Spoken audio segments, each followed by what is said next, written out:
আসসালামু আলাইকুম সবাইকে। আশা করি সবাই ভালো আছেন। আজকে আমরা ঢাকা সেন্ট্রাল ইউনিভার্সিটির এই অ্যাডমিশন, আপনারা জানেন পরীক্ষার আর বেশি কিছুদিন বাকি নেই, অল্প কয়েকদিন বাকি আছে ঢাকা সেন্ট্রাল ইউনিভার্সিটির এই অ্যাডমিশনটার। তো আজকে আমরা ফিজিক্স ফার্স্ট পেপারের ফাইনাল একটা রিভিশন ক্লাস নিয়ে আসছি। অ্যান্ড আমাদের এই ক্লাসে আমরা টাইপ ওয়াইজ যেই সকল চ্যাপ্টার থেকে যেই ধরনের এমসিকিউ আসতে পারে সেটা নিয়ে আমরা টুকটাক ধারণা দিব। অ্যান্ড অ্যাডমিশন টাইম আপনারা মোটামুটি সবাই আমার মতে প্রিপেয়ার্ড। এখন আপনারা জাস্ট ফাইনাল যে রিভিশন এবং এই কয়দিন কোন বিষয়গুলোর প্রতি বেশি বেশি ফোকাস দিবেন, বেশি বেশি চোখ বুলাবেন, সেই বিষয়গুলো নিয়ে আমরা আজকে কথা বলবো। তো আমাদের আজকে DC admission spark physics first paper admission final revision type wise আমরা এগুলো সলভ করব। তো সবার ফার্স্টে আমার ফিজিক্স ফার্স্ট পেপারের প্রথম অধ্যায়টায় চলে আসি। আমাদের ফার্স্ট চ্যাপ্টারে এটা হচ্ছে আমাদের ভৌত জগৎ এবং পরিমাপ। এবং আমি যখন স্টুডেন্ট ছিলাম অ্যাডমিশন টাইমে, আমি জানি আমার মতো আপনারাও এটা এইচএসসি লেভেলে মানে খুব বেশি একটা এই চ্যাপ্টারটার উপর পোলাপান গুরুত্ব দেয় না, কারণ হইতেছে এইচএসসিতে তো আমাদের মূল টার্গেটটা থাকে হচ্ছে সিকিউ। তো এই চ্যাপ্টার থেকে সিকিউ যেটাও আসে অনেকে স্কিপ করে, আবার অনেকে অ্যান্সার করে। এখন এই চ্যাপ্টারটা পোলাপান বেশিরভাগ মানে স্কিপ করে, এটার কারণ হইতেছে এটাতে আসলে জ্ঞানমূলক টপিক বেশি। এটাতে এই ম্যাথমেটিক্যাল টপিক যেমন থাকে, জ্ঞানমূলক তার থেকে অনেক বেশি অন্যান্য চ্যাপ্টারের তুলনায়। তা আমাদের ফার্স্ট অফ অল প্রথম দিকে আমার যে বিষয়গুলো জানতে হবে এই চ্যাপ্টারের, সেটা হচ্ছে আমাদের মৌলিক রাশির কিছু একক আছে। মৌলিক যে 7টা রাশি, এই 7টা রাশি সম্পর্কে আমার আগে ধারণা রাখতে হবে। যদি কেউ কখনো মানে জিজ্ঞাসা করে যে আমাদের মৌলিক রাশি কোনগুলা, বা নিচের কোনটি মৌলিক রাশি, কোনটি মৌলিক রাশি নয়, এই টাইপের কোশ্চেন কিন্তু অনেক বেশি আসে আমার। তো আমাদের এই যে 7টা মৌলিক রাশি, এটা সম্পর্কে আমার ধারণা রাখতে হবে। সবার ফার্স্টে হচ্ছে আমাদের দৈর্ঘ্য সম্পর্কে তো আপনারা ধারণা রাখবেন, এবং দৈর্ঘ্যের একক যেটা সেটা হচ্ছে মিটার আমরা জানি, এবং দৈর্ঘ্যকে যেটা দ্বারা প্রকাশ করা হয় ক্যাপিটাল লেটারে এল। এরপর ভর, এটার একক কিলোগ্রাম। দৈর্ঘ্য মিটার, দৈর্ঘ্যের এককটা মিটার, ভরের একক কিলোগ্রাম, সময়ের একক সেকেন্ড, তাপমাত্রার কেলভিন, তড়িৎ প্রবাহ, দীপন তীব্রতা, পদার্থের পরিমাণ।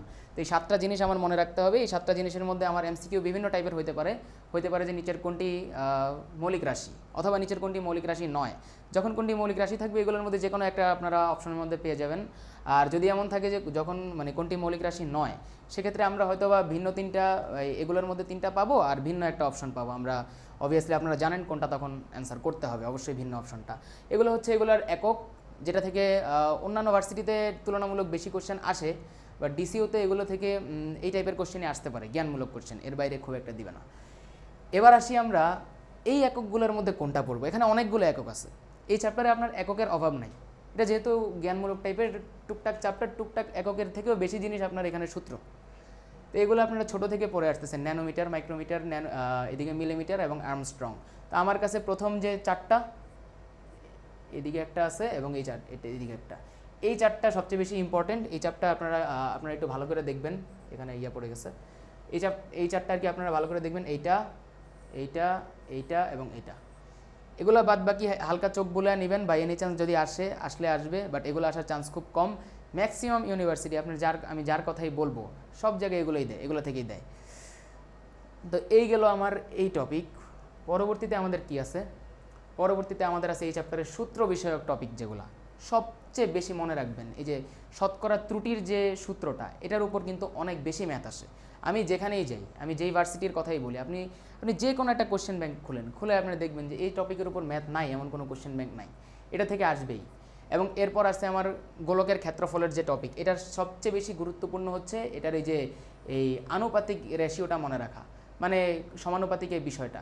তো এখান থেকে দুইটা গোলকের মধ্যে হয়তোবা তুলনা দিলেও দিতে পারে, আবার ক্ষেত্রফল হয়তোবা দিবে না, কারণ হইতেছে গোলকের ব্যাসার্ধ যদি ক্ষেত্রফল এরকম চলে আসে, তাহলে ওই যে ব্যাসার্ধ ওইরকম দিবে যেটা আপনি হ্যান্ড ক্যালকুলেশন করতে পারবেন। যেহেতু আপনার কাছে ক্যালকুলেটর নয়, আপনি জানেন, আমিও জানি, মানে এখানে খুব এই জটিল কিছু ক্যালকুলেশন দিবে না। যেই ক্যালকুলেশনগুলো আপনারা হাতে করতে পারবেন সেগুলোই অবশ্যই পরীক্ষায় আসবে।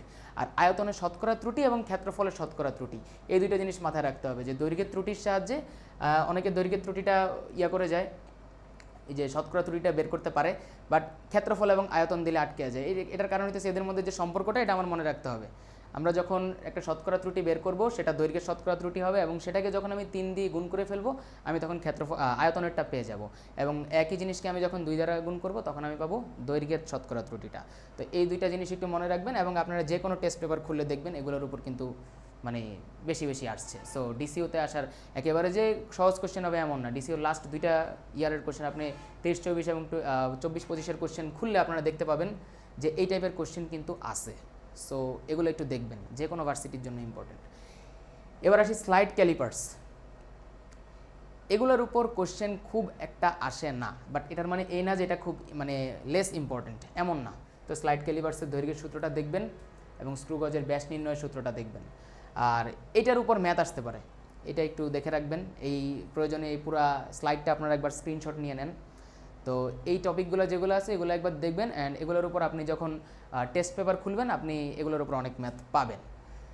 চলেন আমরা পরবর্তী টপিকে চলে যাই। এই চ্যাপ্টারে 3টা টাইপের মধ্যে আমি বলবো আপনার এই যে এই মৌলিক রাশির যে এককটা, অ্যাটলিস্ট ডিসিওর জন্য এটা খুব ইম্পর্ট্যান্ট। ডিসিওর জন্য এই এককটা খুব ইম্পর্ট্যান্ট। এটা আমি 3 স্টার দিলাম এদিকে, এবং এই পাশে যেই কয়টা দাগা দিলাম এগুলো আমার পক্ষ থেকে 3 স্টার, এগুলো থেকেও আসতে পারে। এরপরে আমরা যেগুলো দেখলাম, এরপরে যে টপিকগুলো দেখলাম, এই যে আয়তনের ত্রুটি, এই ত্রুটির টপিকটা আমি দিলাম 3 স্টার। আর এই পাশে যে পরিমাপক যন্ত্র, এটা আমি দিলাম 1 স্টার। এটা লেস ইম্পর্টেন্ট একটু, বাট ইম্পর্টেন্ট বলতে ফেলে দেওয়ার মতো না। তো প্রথম 3টা টপিক যেগুলো ভালো করে দেখাইলাম এগুলো একটু দেখবেন খুব ভালোভাবে এই চ্যাপ্টারে। আশা করি এই চ্যাপ্টার থেকে 1-2টা এমসিকিউ যেই কটেই পান আপনি ইনশাল্লাহ কমন পেয়ে যাবেন। আর জ্ঞানমূলক প্রশ্ন আপনারা দেখবেন ঢাকা সেন্ট্রাল ইউনিভার্সিটিতে, আপনারা দেখবেন যে জ্ঞানমূলক প্রশ্ন 25টার মধ্যে, ফিজিক্সে আমি লাস্ট ইয়ারে দেখলাম, লাস্ট 2 ইয়ারেই সেম টাইপের মানে 5টা বা 6টা, অর্থাৎ বাকিগুলা কিন্তু লজিক্যাল এবং ম্যাথমেটিক্যাল। কিছু আছে তুলনা দেওয়ার মতো, মানে একটার সাথে আরেকটা এককের তুলনা, সেগুলো আমরা দেখবো সামনের চ্যাপ্টারগুলোতে আছে। তো এই ছিল আমার ফার্স্ট চ্যাপ্টারে মোটামুটি আসার মতো টুকটাক জিনিস। এবার আমরা চলে যাই আমাদের পরবর্তী চ্যাপ্টার, এবং খুবই ইম্পর্টেন্ট চ্যাপ্টার। এইচএসসিতে সবার আগে এই চ্যাপ্টারটা আপনারা ধরেন, আমরা জানি। এবং ভেক্টর পারে না এমন একটা স্টুডেন্ট, সায়েন্সের স্টুডেন্ট অ্যাটলিস্ট এইচএসসিতে নাই, মানে যারা ভেক্টর পারে না। তো ভেক্টরের মোটামুটি সব কিছুই জানেন। ফার্স্টে কোনো একটা বিন্দুর পয়েন্ট দেওয়া থাকলে ওই পয়েন্ট থেকে মূল বিন্দুর সাপেক্ষে ওই পয়েন্টের অবস্থান ভেক্টর নির্ণয় করতে হয়। এখানে আপনার একটা XYZ একটা বিন্দু দিয়ে বুঝাইছে, আপনার পরীক্ষার হলে অন্য যে কোনো বিন্দু দিতে পারে স্থানাঙ্কের অক্ষরেখার। ওকে, সে দুইটা ভেক্টরের অবস্থান, একটা ভেক্টরের অবস্থান যদি OP হয় এবং আরেকটার অবস্থান যদি OQ হয়, তাহলে অবশ্যই আমার সেই মানে একটা বিন্দু অর্থাৎ P বিন্দুর সাপেক্ষে P বিন্দুর অবস্থান ভেক্টর যদি OP এবং Q বিন্দুর অবস্থান ভেক্টর যদি OQ হয়, তাহলে P এর সাপেক্ষে Q এর সরণ ভেক্টর হবে আমার এইটা, অর্থাৎ OQ, এটা পুরোটার উপরে ভেক্টর সাইন। OQ থেকে OP আমার বিয়োগ করতে হবে, ওই ভেক্টরটা আপনার প্রশ্নে দেওয়া থাকবে, দুইটা ভেক্টর। এবং এই সিম্পল টাইপের কোশ্চেনগুলা ডিসিইউ এবং অন্যান্য ভার্সিটি অ্যাডমিশনে আসে। এই সিম্পল কোশ্চেনগুলো অনেকে এটা বুঝে না, কারণ এই কনসেপ্টটা তাদের মাথায় নাই। তো এই কনসেপ্টটা মাথায় থাকা মানে হচ্ছে এটা ইজি, খুবই ইজি আপনার জন্য, ঠিক আছে। তো এরপর আবার আসি ভেক্টরের, যে কোনো একটা ভেক্টরের মান নির্ণয় করতে হবে। তো এটা হচ্ছে আমার, এটা খুবই ইম্পর্টেন্ট জিনিস। এবং একক ভেক্টর নির্ণয়, আমি এই জিনিসটা দেখছি, আমি অন্যান্য ভার্সিটি অ্যাডমিশনেও দেখছি, এই জিনিসটা খুব বেশি আসে, একক ভেক্টর নির্ণয়। তো একক ভেক্টর কীভাবে, ওই ভেক্টরকে ওই ভেক্টরের ভ্যালু দ্বারা যদি আপনারা ভাগ করে দেন, ঠিক আছে, যে কোনো একটা ভেক্টরকে, তখন আমরা ওই ভেক্টরের ইউনিট ভেক্টর বা একক ভেক্টর পাবো। তো এই যে টাইপটা, টাইপ 1, যেখানে অবস্থান ভেক্টর, একক ভেক্টর এবং ভেক্টরের ভ্যালু, ঠিক আছে, এই টাইপটা অবশ্যই যে কেউ আপনাকে 3 স্টার দিবে, এবং এই টাইপটা থেকে কোশ্চেন আসতে পারে।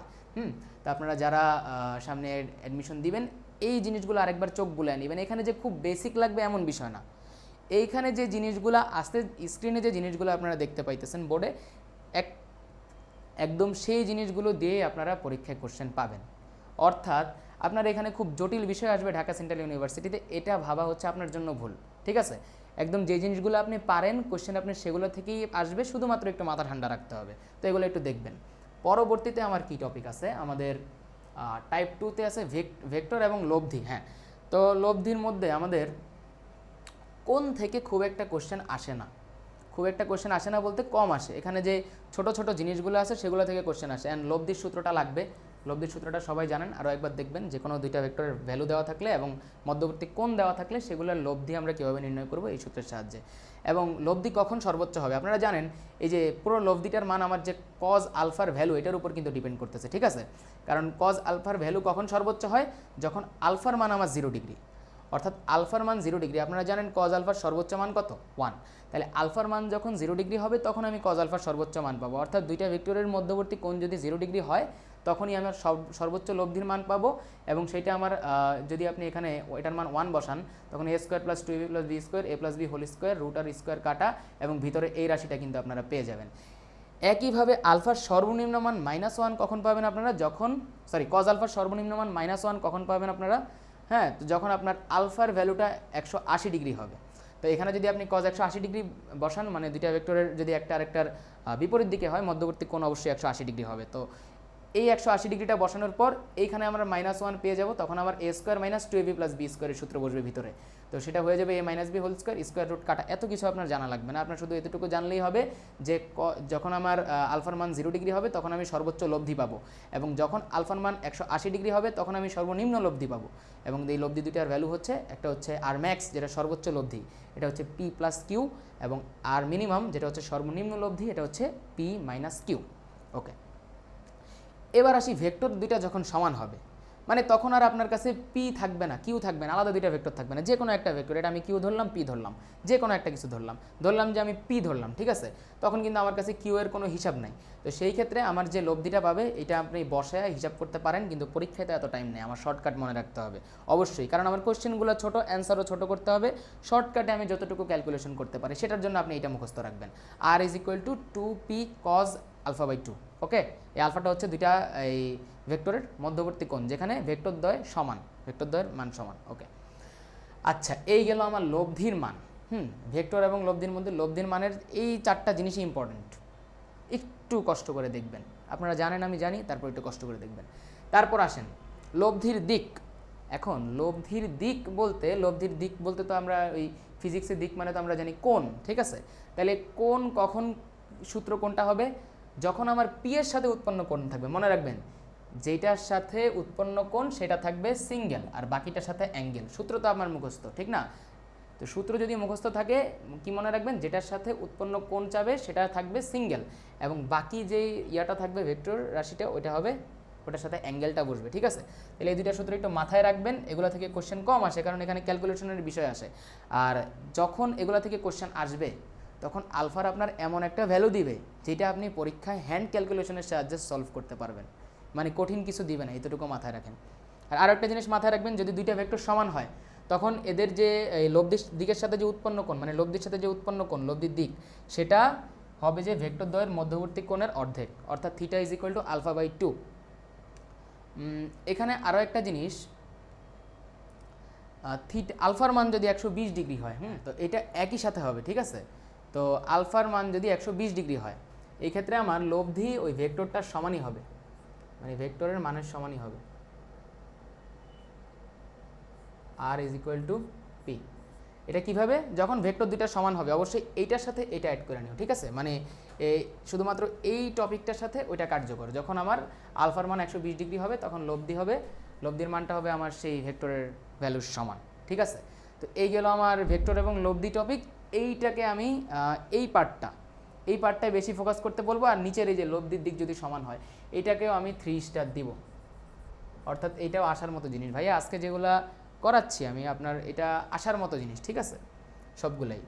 তো এগুলো একবার দেখবেন, আর যদি প্রয়োজন হয় স্ক্রিনশট নিয়ে নেন একটা। ওয়েল, তাহলে আমরা এখন পরবর্তী টপিকে চলে যাই, চলো লেটস গো। তো এরপর আমাদের টাইপ 3 আছে ডট গুণন। ডট গুণনের টপিকটা খুব ইম্পর্ট্যান্ট, এটা থেকে কোশ্চেন খুব ছোট ছোট কোশ্চেন হবে, আমি আবারও বলতেছি এটা থেকে খুব ছোট ছোট কোশ্চেন হবে, এবং এই কোশ্চেনগুলো আমার সবচেয়ে বেশি ডিপেন্ড করতেছে যারা গুণের অঙ্ক ভালো পারে, প্লাস মাইনাসের হিসাবটা ঠিকমতো করতে হবে। একটু এদিক সেদিক হলে দেখবেন যে অ্যান্সার উল্টাপাল্টা চলে আসছে, এবং অপশনেও আপনার ভুল অ্যান্সারটা আছে, তো আপনি জানেন সব কিছু আপনার উপর ডিপেন্ডেন্ট। ডট গুণনের এই সূত্রটা সবাই জানেন, এবং ভেক্টর দুইটা লম্ব হলে এটা একটা জ্ঞানমূলক টপিক, অনেক সময় আসে দুইটা লম্ব ভেক্টর এবং এদের ডট গুণন সবসময় 0 হয় লম্ব হলে, এটা আপনারা জানেন। আর মধ্যবর্তী কোণ নির্ণয়ের যে বিষয়টা, এটা আসতে পারে তখন আপনার ছোটো ছোটো ক্যালকুলেশনওয়ালা ভেক্টর দিবে, ঠিক আছে, তখন ওখানে কোনো জটিল ক্যালকুলেশন আর কিছু দিবে না, অর্থাৎ ভেক্টর দ্বয়ের যে আই যে কে ক্যাপের পাশে যে অক্ষগুলো থাকবে সেগুলো সব হচ্ছে আপনার, সেগুলোর ভ্যালুগুলো থাকবে একদম হাতে হিসাব করার মতো। তা আপনি কি করবেন, দুইটা ভেক্টর ডট গুণন করে দুইটা ভেক্টরের ভ্যালু দিয়ে কি করবেন, নিচে ভাগ করে দিবেন। এটা হচ্ছে আমার এই ভেক্টর দ্বয়ের মধ্যবর্তী কোণ নির্ণয়ের সূত্র, ঠিক আছে। এবং ডট গুণনটাকে আমি 2 স্টার দিলাম। এটা লেস ইম্পর্টেন্ট না, বাট এটা ইম্পর্টেন্ট কিন্তু সহজ, এই জন্য আমি এটাকে মানে এটাতে একটু কম ফোকাস দিতে বলবো, কারণ এটা আপনি পারবেন। যেটা আপনি কম পারবেন সেটা আপনি বেশি পড়বেন, যেটা আপনি বেশি পারবেন সেটা আপনি একটু কম পড়বেন। এটা হচ্ছে পড়ালেখার নীতি, ঠিক আছে, এভাবে। আচ্ছা, এরপর আমাদের টাইপ 4টা পরবর্তী ইয়েতে আছে। আমরা আগে টাইপ 5টা দেখে নিই। টাইপ 5টা হচ্ছে আমাদের ভেক্টর ক্যালকুলাস, ঠিক আছে। এখন ভেক্টর ক্যালকুলাস, এটার জন্য আপনার ভেক্টর অপারেটর লাগবে। ভেক্টর অপারেটর সবাই জানেন, তো ভেক্টর অপারেটরটা দেখবেন, এটা সবাই জানেন। তারপর আরও একবার দেখবেন। এখন ডাইভারজেন্স এবং কার্লের মিনিংটা অনেকে বুঝে না। ডাইভারজেন্স মানে দুইটা ভেক্টরের মানে ভেক্টর অপারেটরের সাথে ভেক্টরটার ডট গুণন, এবং কার্ল হচ্ছে দুইটার ক্রস গুণন। ওকে, এগুলা ডট গুণন, ক্রস গুণন, এগুলার মধ্যে আপাতত ডাইভারজেন্সটা হালকা পাতলা দেখবেন কোশ্চেন ব্যাংক থেকে। ডাইভারজেন্সের উপর দুই একটা কোশ্চেন হয়তো বা পাবেন, বাট কার্লের টপিকে আপনি কোশ্চেন খুব একটা পাবেন না, কারণ এটা ক্রস গুণনটা একটু মানে পরীক্ষার এই অ্যাডমিশন এর জন্য লেন্দি, ভার্সিটি অ্যাডমিশনের জন্য তো লেন্দিটা আর কি প্রসেস। তো এরপর আসি কার্ল। এটা আপনারা জানেন যে কার্ল যখন 0 হবে তখন আমরা ভেক্টর ক্ষেত্রকে অঘূর্ণনশীল বা সংরক্ষণশীল বলতে পারি, এবং কার্ল 0 না হলে সেটাকে আমরা ঘূর্ণনশীল এবং অথবা অসংরক্ষণশীল বলতে পারি। এগুলো জ্ঞানমূলক টপিক। ভেক্টর অপারেটরটাও দেখবেন। এইটাকেও আমি 2 স্টার দিব, এটাকেও আমি 2 স্টার দিব, কারণ এগুলো তুলনামূলক সহজ। আমি বলতেছি না এটা লেস ইম্পর্টেন্ট কোনগুলো, যেগুলো 1 স্টার দিচ্ছি কিছুটা কম ইম্পর্টেন্ট, বাট যেটা আমি 2 স্টার দিতেছি সেগুলো তুলনামূলক সহজ দেখে আমি 2 স্টার দিতেছি, ঠিক আছে। তো আপনারা একটু দেখবেন এগুলা। তো যাদের প্রয়োজন একটু স্ক্রিনশট নিয়ে নেন। ওকে, তাহলে চলেন আমরা টাইপ 4-এ চলে যাই। টাইপ 4 এইটা থেকে ঢাকা সেন্ট্রাল ইউনিভার্সিটিতে কোশ্চেন আসার চান্স খুবই বেশি। কেন বললাম?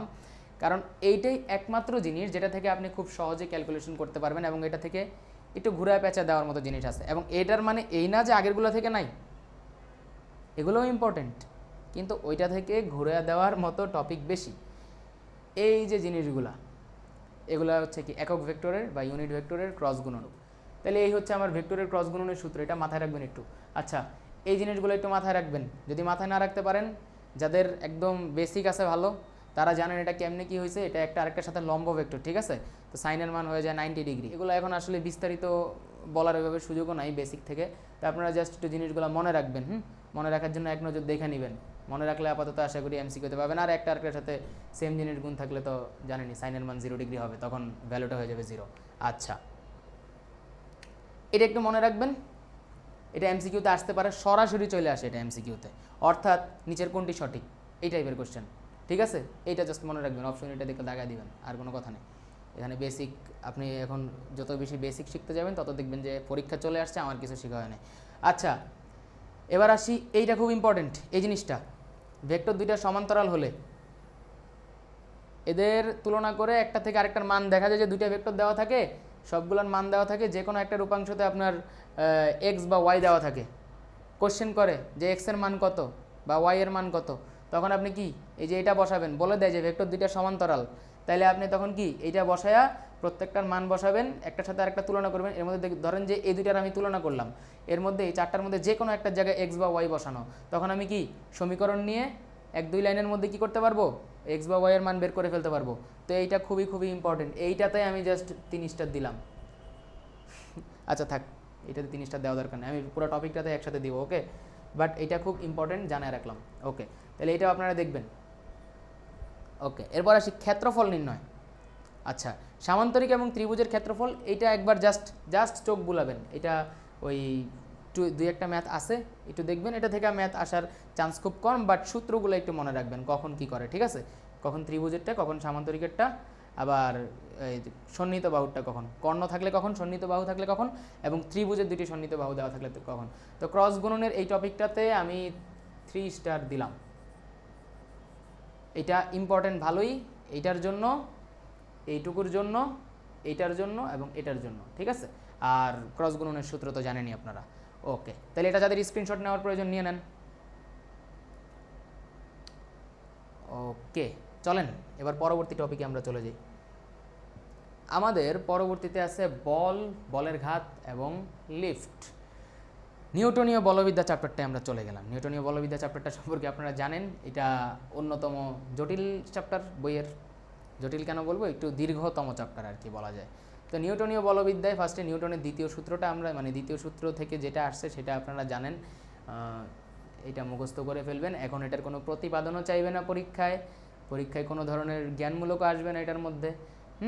তো এইটা জাস্ট মুখস্থ রাখবেন। এইখান থেকে অনেক অনেক কোশ্চেন হয়, বস্তুর আদি বেগ শেষ বেগ দেওয়া থাকে, বলের মান বের করতে বলে, ভর দেওয়া থাকে তো অবশ্যই। তো এইটা থেকে এটা একটু পড়ে ফেলবেন, ঠিক আছে। এবং বলের ঘাত নিয়ে অবভিয়াসলি কোশ্চেন হয়, বলের ঘাতটা একটু দেখবেন। এবং ভরবেগের পরিবর্তনের সাথে এটা যে সম্পর্কটা পুরো সূত্র আকারে দেওয়া আছে, FT del P is equal to FT, J is equal to FT. আচ্ছা যাই হোক, আচ্ছা M del V, del V মানে হচ্ছে বেগের পরিবর্তন। ডেল ভি কি? ডেল ভি হচ্ছে বেগের পরিবর্তন মানে তো বুঝেন শেষ বিয়োগ আদি নাকি? ওকে, তাহলে আমরা এখানে শেষ বিয়োগ থেকে আদি বেগ বিয়োগ করব। এবার আসি লিফটের ক্ষেত্রে আপাত ত্বরণের এই টপিকটা থেকে টুকটাক কোশ্চেন আপনারা পাবেন বা পাইতেও পারেন। বিগত সালগুলো এবং রিসেন্ট যত ভার্সিটি আছে ওগুলোতে এখান থেকে কোশ্চেন আসছে। ডিসিওতে এখনও পর্যন্ত ওইভাবে আমরা দেখি নাই, বাট এটা ইম্পর্ট্যান্ট একটা টপিক। তো যখন লিফট এ ত্বরণে উপরে উঠে তখন আমরা এই সূত্র ব্যবহার করে বের করে ফেলবো অভিকর্ষ ত্বরণ পরিবর্তিত, যেটা আপাত ত্বরণ আর কি ওটা। এবং এ ত্বরণে যখন নিচের দিকে নামবে তখন আমরা এইটা ব্যবহার করব। আর লিফট যদি মুক্তভাবে নিচে পড়লে সেক্ষেত্রে লিফটের ভিতর দাঁড়িয়ে থাকা যে মানে ব্যক্তি বা বস্তু তাকে তখন ওজনহীন মনে হবে এবং সেক্ষেত্রে তার আপাত ত্বরণ হবে 0। তাহলে বলের ঘাত এবং লিফট এই টপিকটাকে আমরা অর্থাৎ টাইপ 1টাকে আমরা 2 স্টার দিচ্ছি। আমি আগেও বলেছি এটা লেস ইম্পর্ট্যান্ট না, কিন্তু সহজ তুলনামূলক অন্যগুলোর থেকে। তাহলে এটা একটু দেখবেন আপনারা, স্ক্রিনশট যাদের নেওয়ার প্রয়োজন নিয়ে নেবেন। ওয়েল, এরপর আমরা চলেন পরবর্তী টপিকে মুভ করি। অ্যান্ড এরপরে আমাদের সেকেন্ড যে টাইপটা নিউটনীয় বলবিদ্যার, এখানে আমার ভরবেগের সংরক্ষণের উপর একটা সূত্র আছে। এবং নিউটনীয় বলবিদ্যায় আমি যতটুকু দেখছি, যত কোয়েশ্চেন আসছে তার 60 থেকে 70% এই টপিকটা নিয়ে। এইটা যে শুধু দুইটা বস্তুর ক্ষেত্রেই প্রযোজ্য এমন নয়, একটা বস্তুর ক্ষেত্রেও সেম টপিকটা নিয়ে কোয়েশ্চেন আসে। একটা বস্তুর ক্ষেত্রে তো আমি আর যোগ করবো না আদি ভরবেগ শেষ ভরবেগ, জাস্ট এই টপিক এই কনসেপ্টটা আপনারা মনে রাখবেন যে আদি ভরবেগ ইজ ইকুয়াল টু শেষ ভরবেগ। এটা আপনি সংঘর্ষের ভরবেগ যে সংরক্ষণের নীতি, সেই নীতি থেকে আসছে এই টপিকটা। অ্যান্ড দুইটা বস্তু দেওয়া থাকলে এটা তো সবারই কমন পরিচিত সূত্র। ইন্টারমিডিয়েট লাইফে আপনারা এমন কোনো এক্সাম নাই যে নিউটনীয় বলবিদ্যা চ্যাপ্টার অ্যান্সার করছি অ্যান্ড এই টপিক থেকে এই যে এই সূত্রের ম্যাথ করি নাই, আমরা মোটামুটি সবাই করছি। তো এখানে যখন একটা বস্তু দিয়ে দিবে মনে রাখবেন, তখন আমরা ওই বস্তুটার আদি ভরবেগ, ধরেন বস্তুটার ভর হচ্ছে m, আমি ধরলাম যে বস্তুটার ভর m, তাহলে ওই বস্তুটার আদি ভরবেগ m ইউ যদি হয়, ইউ যদি আদি বেগ হয় এবং ভি যদি বস্তুটার শেষ বেগ হয়, তখন আমরা M U is equal to M V ধরে অনেক এমসিকিউ ম্যাথ সলভ করে ফেলতে পারবো এই টপিকটার উপরে, ঠিক আছে। সো এই কনসেপ্টটা মনে রাখবেন যে আদি ভরবেগ ইজ ইকুয়াল টু শেষ ভরবেগ, তাহলে এই টপিকটা আশা করি মানে মোটামুটি ক্লিয়ার হয়ে যাবে। এটার উপর আর তেমন কোনো বেসিকও লাগবে না আপনার এমসিকিউ সলভ করার জন্য। এমসিকিউ এমন একটা জিনিস যে আপনার বেসিক থেকে টেকনিক বেশি জরুরি। আপনি যত বেশি টেকনিক খাটাবেন পরীক্ষার হলে, আপনি দেখবেন আপনার অ্যান্সারের কাছাকাছি চলে গেছেন। ওকে, এবার আসি ঘর্ষণের দুইটা সূত্র আছে, এগুলোর উপর ভার্সিটিতে অনেক বেশি কোশ্চেন আসে। ডিসিওতে আমি ওইভাবে দেখি নাই, তাই এই টপিকটাকে আমি বেশি ইম্পর্টেন্ট দিতেছি না। বাট স্থিতি ঘর্ষণ এবং গতীয় ঘর্ষণের দুইটা সূত্র আপনারা একটু দেখবেন, যেখানে দুইটা ঘর্ষণের গুণাঙ্ক চাইতে পারে কখনো কখনো, আবার কখনো কখনো সরাসরি ফ্রিকশনটাই আপনাকে আস্ক করতে পারে পরীক্ষায়, ঠিক আছে। তো ওয়েল, এই টপিকটার জন্য মানে টাইপ 2 এর জন্য এটাকে আমি অবশ্যই 3 স্টার দিব। এটার উপর অনেক বেশি কোশ্চেন আসে এবং ঘর্ষণের টপিকটা আমি লেস ইম্পর্টেন্ট বলবো, সো এটাকে আমি 1 স্টার দিব। আপনারা এখন নিজেদের মতো করে টেস্ট পেপার খুলে এই সূত্রগুলোর উপর বা এই টপিকগুলোর উপর যত ম্যাথ আছে সেগুলো একটু দেখবেন। ওকে, আমরা পরবর্তী টপিকে চলে যাই এই চ্যাপ্টারের, জড়তার ভ্রামক। ওকে, আচ্ছা, জড়তার ভ্রামক এটা মোটামুটি আমরা সবাই জানি, এটার উপর একটা সম্পূর্ণ আলাদা একটা ক্লাসই নিয়ে নেওয়া যায়। তো এখন আমার কোন কোন জিনিসগুলো লাগবে, যে কোনো বস্তুর ক্ষেত্রে জড়তার ভ্রামকের এই সূত্রটা লাগবে, যেখানে কে হচ্ছে আমার চক্রগতির ব্যাসার্ধ। আচ্ছা, এখানে এককগুলা, আচ্ছা হ্যাঁ, জড়তার ভ্রামকের একক হচ্ছে এটা কেজি মিটার স্কোয়ার এবং চক্রগতি ব্যাসার্ধর একটা সূত্র আছে। এটা আমি কেন দিছি, এটার আমার আনুপাতিক জিনিসগুলো লাগবে, ঠিক আছে। এই টপিকটার উপর থেকে আপনার কে সমানুপাতিক √i এবং কে 1/m এর যে ব্যস্তানুপাতিক, এই দুইটার উপর আমার সমানুপাতিক এবং ব্যস্তানুপাতিক সম্পর্ক দিয়ে দুইটা বস্তুর ক্ষেত্রে আমার তুলনা দিতে পারে। ঠিক আছে, প্রথম বস্তু এবং দ্বিতীয় বস্তু যে কোনো একটা দেওয়া থাকতে পারে এবং অন্য অন্য আরেকটা বস্তু যেটা অর্থাৎ প্রথম এবং দ্বিতীয় বস্তুর মধ্যে দ্বিতীয় বস্তুর ক্ষেত্রে যে কোনো একটা নির্ণয় করতে বলতে পারে। তো এটা আপনারা ওই তুলনা করে দুইটা বস্তু তখন আপনি এমসিকিউ সলভ করে ফেলতে পারবেন। টেস্ট পেপারে যে কোনো একটা ম্যাথ খুললে এই জিনিসটার উপর আপনারা পাবেন।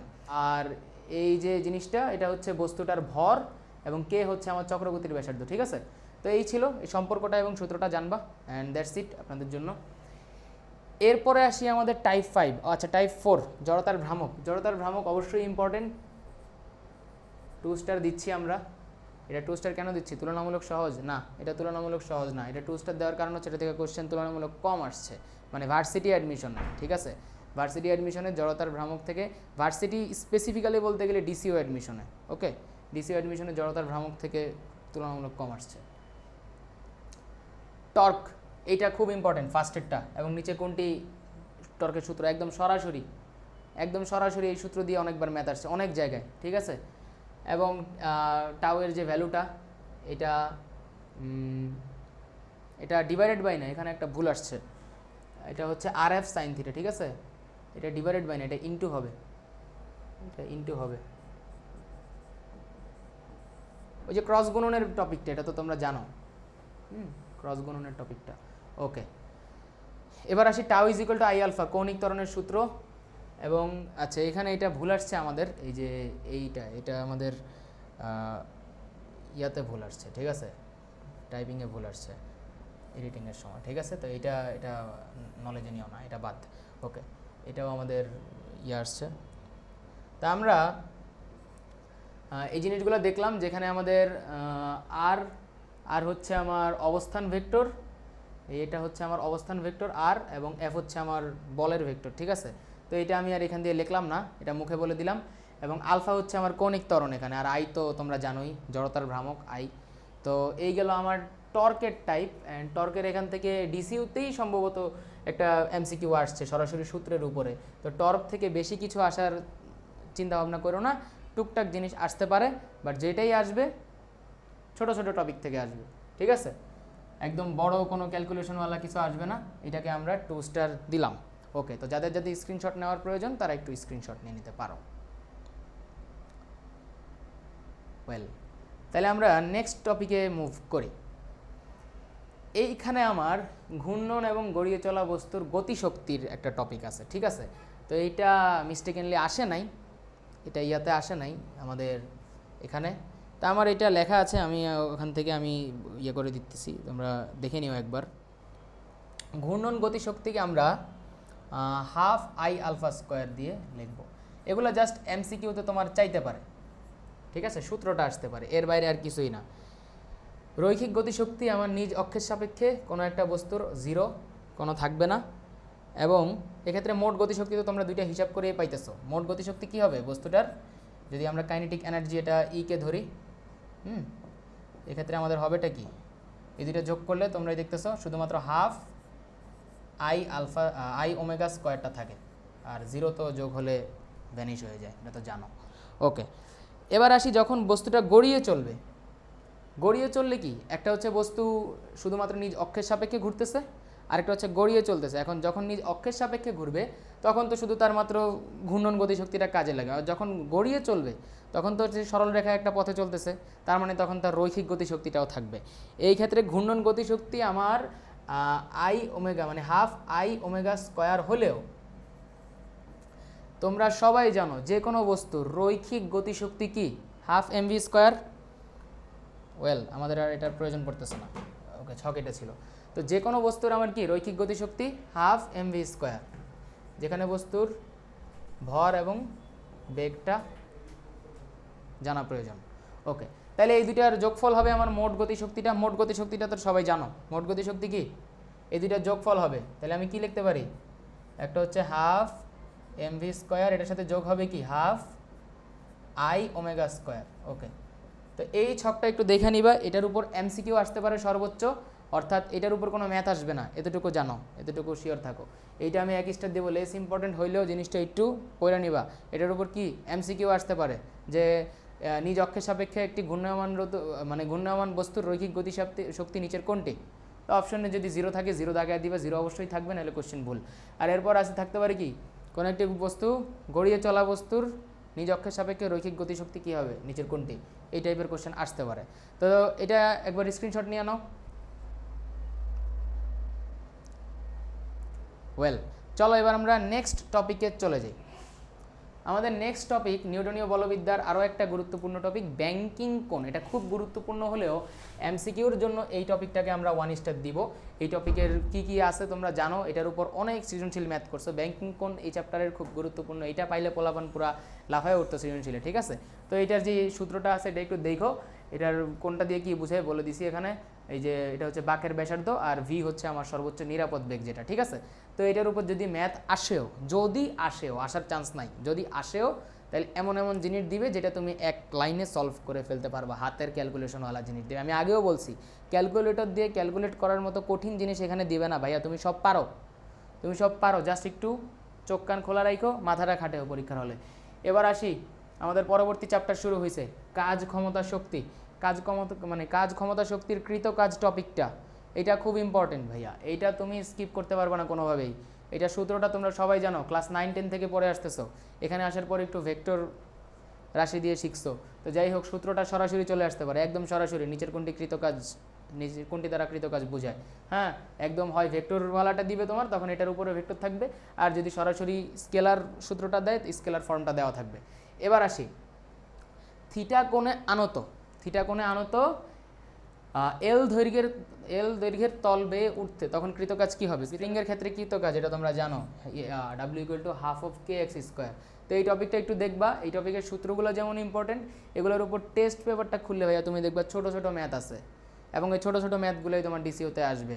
অনেকে ভাইবা ভুল করতে পারো যে এতদিন পর্যন্ত আমি পরীক্ষা দিছি, অনেক কিছুই পড়ছি, কমন পাই না, কারণ তুমি বেশি পড়ছো, তোমার যতটুকু পড়ার প্রয়োজন ততটুকু পড়বা, ঠিক আছে। তো এই টপিকটা থেকে অবশ্যই দেখবে, এই টপিকে আমরা 3 স্টার দিয়ে দিলাম। ওকে, এবার চলো আমরা পরবর্তী টপিকে চলে যাই।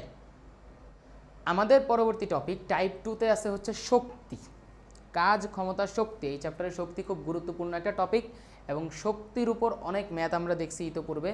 তো এখন আমরা কি ম্যাথ দেখবো বড় বড়? অবশ্যই না, এখন যে মেন জিনিসগুলো একবার রিভিশন দিয়ে দিব, যাতে পরীক্ষার হলে গেলে আমার কি এগুলোর উপর ছোট ম্যাথ থাকুক, এগুলোর উপর জ্ঞানমূলক টপিক থাকুক, এগুলোর সূত্র সরাসরি থাকুক, আমি পারি, ঠিক আছে।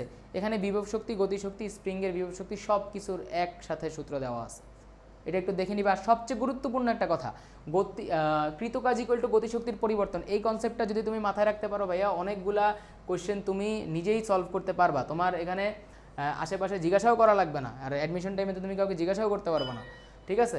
তো কৃতকাজ = গতিশক্তির পরিবর্তন, এই জিনিসটা একটু মাথায় রাখবে। অনেক সময় এমন হয় যে দুইটা বস্তুর বা যে কোনো একটা বস্তুর গতিশক্তির পরিবর্তনটা মানে কোনো না কোনোভাবে তোমাকে একটা বের করে দেওয়া থাকে কোশ্চেনে, বা সরাসরি গতিশক্তির পরিবর্তন দেওয়া থাকে, কৃতকাজ কত সেটা বাইর করতে পারে, এবং ওইটার আশেপাশে খুব আননেসেসারি কিছু একক দেওয়া থাকে, যেমন গতিশক্তির পরিবর্তনের পাশাপাশি ওখানে তোমার ভর দিয়ে দিবে, অভিকর্ষ ত্বরণ নিজেদের মতো করে একটা দিয়ে দিবে, বা কিছু একটা দিয়ে দিবে, যাতে তুমি দেখা মনে হয় যে আরে না, এখানে তো আরও অনেকটা একক দেওয়া আছে, এটা আমার ক্যালকুলেশন করে বের করতে হবে, কিন্তু ওই জায়গাটাই তোমার ফাঁদের মধ্যে ফেলে, তুমি ক্যালকুলেশন করে কিছুই বের করতে পারো না। তো এই কনসেপ্টটা একটু মাথায় রেখো, যদি কোথাও গতিশক্তির পরিবর্তন সরাসরি দেওয়া থাকে ওইটাই তোমার কৃতকাজ, ঠিক আছে। এরপর গতিশক্তির সূত্র আছে, বিভব শক্তির সূত্র আছে, এখানে তোমার এই যে এইটাও একটা ইম্পর্টেন্ট সূত্র, p²/2m, এটা দিয়েও পড়বা, এবং হাফ অফ mv², এটা দিয়েও পড়বা যে কোনো সময় যখন প্রশ্নে যেটা দেওয়া থাকে, ঠিক আছে।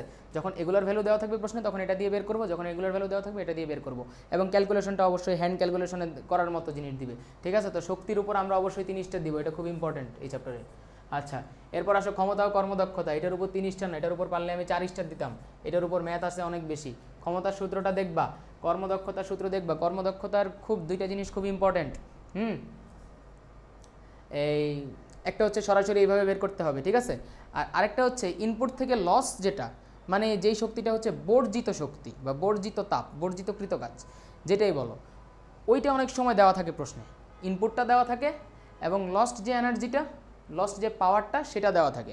এখন তোমার কোশ্চেন যখন আমি আউটপুটটা দেওয়া থাকবে তখন তো আমি ইজিলি বের করে ফেলতে পারবো, কিন্তু লস দেওয়া থাকলে অনেক সময় অনেকে ওইটারই আউটপুট ধরে বের করে ফেলে, এইটা অবশ্যই করা যাবে না, ঠিক আছে। অর্থাৎ বর্জিত যে শক্তিটা সেটা যদি দেওয়া থাকে সেটা আমার ইনপুট থেকে বিয়োগ করলে তখন আমি আউটপুটটা পাবো। কারণ যেই শক্তিটা সে বর্জিত করে দিছে সেই শক্তিটা তো আর সে ইনপুট হিসেবে মানে আউটপুট হিসেবে আমাকে দিচ্ছে না, ওটা বাদ দিলে তারপর আমি সেখানে আউটপুটটা পাবো। অর্থাৎ আমি যদি এখানে আউটপুট বের করতে চাই আমার অবশ্যই কি ইনপুট থেকে লস্ট এনার্জিটা বিয়োগ করতে হবে। এই জিনিসটা অনেক ইম্পর্টেন্ট, অনেকে এই জিনিসটা ভুল করে আসে পরীক্ষায়। যদিও অ্যাডমিশন পরীক্ষায় এইটা দেওয়ার মানে চান্স হালকা পাতলা কম, বাট তাও এই জিনিসটা একটু মাথায় রাখবা। আর যদি সরাসরি আউটপুট দেওয়া থাকে ওই সূত্র দিয়ে ব্যবহার মানে বের করে ফেলবা। টেস্ট পেপারে অনেক কোশ্চেন আছে, এটার উপরও সলভ করা আছে অনেক প্রশ্ন। আমি ভাইয়া বারবার বলি লাস্ট মোমেন্ট, এখন সামনে তোমার পরীক্ষা, এই মুহূর্তে টেস্ট পেপার বাদে আর কোনো দিকে তোমার ঝুঁকি নাই, ঠিক আছে? এখন যদি তুমি ঘন্টার পর ঘন্টা ক্লাস করো সেটা হবে তোমার লস। জাস্ট একবার রিভিশন ক্লাস দেখবা এবং সেটার উপর যেসব টাইপ আছে সেই টাইপগুলো তুমি টেস্ট পেপারে সলভ করবা। তোমার এনাফ, মোর দেন এনাফ প্রিপারেশন, আর কিচ্ছু লাগবে না। ওকে, তো এটার একটা স্ক্রিনশট নিয়ে নাও। চলো এবার আমরা পরবর্তী টপিকে মুভ করি। আমাদের চ্যাপ্টার 6 মহাকর্ষ অভিকর্ষ, অত্যন্ত গুরুত্বপূর্ণ একটা চ্যাপ্টার, এটা সবাই জানো। তো মহাকর্ষ অভিকর্ষ চ্যাপ্টারে আমাদের আছে কি কি? ফার্স্টে তো কেপলারের সূত্র আছে। এখন কেপলারের সূত্র কি আমি এত বড় সূত্র পরীক্ষায় মুখস্থ করব অঙ্ক করার জন্য? অবশ্যই না। কেপলারের যে পর্যায়কালের সাথে আমার গ্রহের ব্যাসার্ধের যে সমানুপাতিক সম্পর্কটা সেটা মনে রাখবো, টি স্কোয়ার সমানুপাতিক আর কিউব। এটার উপর আমার দুইটা গ্রহের মধ্যে তুলনামূলক টাইপের কোশ্চেন আসতে পারে, যেমন একটা T1 আর একটা T2, দুইটা গ্রহের পর্যায়কাল এবং দুইটা গ্রহের ব্যাসার্ধে, এই দুইটার মধ্যে R1 R2 তুলনা করে আমরা দুইটার থেকে যে কোনো একটার মান বের করতে বলতে পারে প্রশ্নে, ঠিক আছে? এবং এই যে এটার কথা বলছিলাম আমি, ঠিক আছে? এই তুলনাটা একটু মাথায় রাখবা, এইটা দিয়ে অনেক কোশ্চেন আসতে পারে পরীক্ষায়। তো আমাদের যতটুকু বেশি আমি দেখব এই কোশ্চেনগুলো, তত বেশি আমি বুঝবো যে এগুলো কীভাবে সলভ করতে হয়। তোমার কাছে হিউজ টেস্ট পেপারে ম্যাথ আছে ভাইয়া, টেস্ট পেপার না আই এম সরি, এটা ইয়াতে আছে ওই যে কোশ্চেন ব্যাংকে। তো কোশ্চেন ব্যাংকটা খুলবা, খুলে ম্যাথগুলো সলভ করবা। কেপলারের সূত্র অবশ্যই 3 স্টার। এবার আসো মহাকর্ষ বল। মহাকর্ষ বলের এই সূত্রটা অনেক সময় সরাসরি চলে আসে, বা দুইটা বস্তুর ভর দেওয়া থাকে এবং এই যে জি রাইখাই, অর্থাৎ জি এর মানটা আর বসাইতে হয় না, কারণ এই মানটা তুমি পরীক্ষার হলে হাতে বসাতে পারবে না, ক্যালকুলেটরে হিসাব করতে হবে। অর্থাৎ অপশনেও তোমার যে ভ্যালুগুলো দেওয়া থাকবে ওগুলোর সাথে জি অ্যাটাচ করা থাকবে। ধরো যে আমি ক নাম্বার অপশনে দিলাম, এই সবগুলো হিসাব করে আমার 98 আসছে, ক নাম্বার অপশনে 98G, খ নাম্বার অপশনে 27G, এরকম, ঠিক আছে? মানে জি প্রশ্নে দেওয়া থাকবে, অর্থাৎ জি এর হিসাবটা তোমার হাতে করতে হবে না কখনোই। তো এই ধরনের কোশ্চেনগুলো আসতে পারে, এগুলো একটু দেখবা। এই সূত্রটা অবশ্যই ক্লাস 8-এ আমরা শিখছি ফার্স্ট, একটু মনে করে দেখো, ক্লাস 8-এর বিজ্ঞান বইয়ে এই সূত্র দিয়ে অনেক ম্যাথ আছে চ্যাপ্টার 7-এ। আর মহাকর্ষীয় ধ্রুবকের মানটা মনে রাখবে, অনেক সময় এটা আসে। এবং সবচেয়ে গুরুত্বপূর্ণ টপিক, এটার যে এককটা আছে নিউটন মিটার স্কোয়ার, এখানে একটু ভুল আছে দেখো, এখানে কেজি ইনভার্স 2টা, কেজিটা একক আমার, ঠিক আছে? কেজিটা নিচে হবে, ওকে, কেজি ইনভার্স 2। তাহলে এটার এককটা কি? এটার এককটা হচ্ছে আমার একক, এটার এককটা হচ্ছে আমার newton metre square kg inverse 2, okay? তো এটার এককটা একটু মনে রাখবে, অনেক সময় আসতে পারে মহাকর্ষীয় ধ্রুবকের একক নিচের কোনটি, অপশন এটা দেওয়া থাকলে এটাতে ইয়ে করে দিবা। আর ইনভার্স 2কে তোমরা অনেক সময় জানো, এটাকে এইভাবেও লেখা যায়, হ্যাঁ, দাগ দিয়ে, মানে এদিকে তোমার নিউটন মিটার স্কোয়ার, এদিকে নিউটন মিটার স্কোয়ার, আর ওই পাশে এভাবে দাগ দিয়ে কেজি স্কোয়ার, এভাবে দেওয়া থাকতে পারে। তো এইগুলো একটু দেখে নিবা, ঠিক আছে? এই টপিকটা একটু লেস ইম্পর্টেন্ট বলতে ইম্পর্টেন্ট বাট একটু কম ইম্পর্টেন্ট, তো এটা থেকেও কোশ্চেন আসতে পারে, একটু দেখে নিবা, এটা সহজ টপিক। এরপর আসো আমরা, এটা একটু স্ক্রিনশট নিয়ে নাও, ওই যে ওই টপিকটার জন্য বিশেষ করে, ঠিক আছে? এই কনসেপ্টটার জন্য। ওকে, তাহলে চলো আমরা পরবর্তী টপিকে চলে যাই। আমার এরপরে যেটা আছে সেটা হচ্ছে অভিকর্ষ স্তরণ, ঠিক আছে? এখন অভিকর্ষ স্তরণ বিভিন্ন উচ্চতায় আমরা এটা পড়ছি, এই চ্যাপ্টারে অনেক ম্যাথ করছি এটার উপরে। এখন এইগুলোর উপর আমরা পড়বোটা কি? এগুলোর উপর বেসিক্যালি আনুপাতিক জিনিসটাই বেশি মনে রাখবো, ওকে? আনুপাতিক কোশ্চেনগুলো এই চ্যাপ্টার থেকে খুব বেশি আসে। এখানে একটা ব্র্যাকেট হবে, অর্থাৎ এই জিটা আমার পুরোটার সাথে গুণ, ঠিক আছে? এখানে এটার ক্ষেত্রেও উপরেটার ক্ষেত্রেও, অর্থাৎ এই সূত্রতে আমার এইখানে একটা ব্র্যাকেট হবে,